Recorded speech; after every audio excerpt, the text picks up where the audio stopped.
If you ask a politician assigned to security matters today what he or she thinks about the surveillance techniques used to prevent crime, there's a good chance that you'd be told about the benefits of closed-circuit camera systems.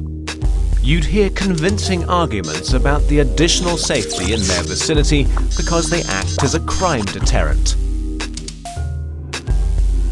Or you might hear about the virtue of being able to track terrorists by filing information about airline passengers or by enforcing the use of biometric passports.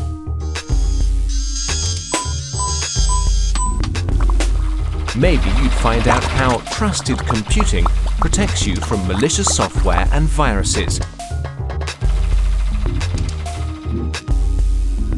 Or how scanning emails and eavesdropping on phone calls helps the police find potential criminals of all kinds.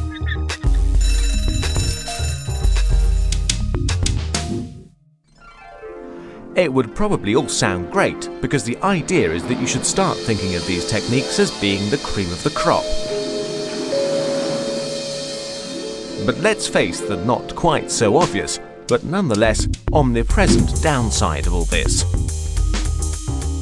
While public cameras may actually help the police to find criminals, modern CCTV systems like the ones used in London are even today able to lock onto any person the operators wish to track using automatic facial identification,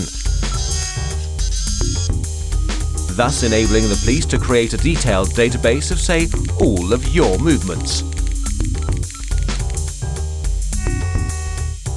The keeping of records about airline passengers flying to the US and, in addition, the obligation for everyone to submit biometric passports are supposed to help fight terrorism.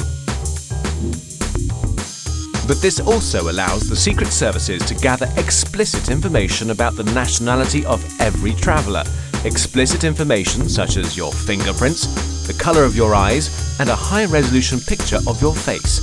Information you would usually expect to be taken from suspected criminals. Trusted computing promises to enhance security on your PC by only allowing certain trustworthy software to run on your machine.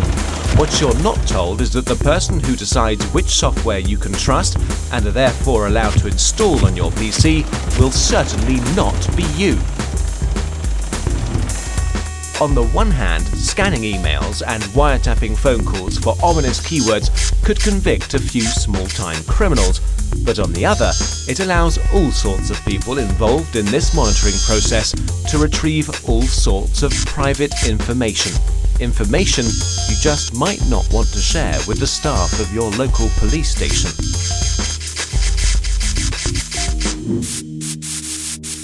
These symptoms can all be taken as evidence of the slow but steady conversion of our Western societies into police states.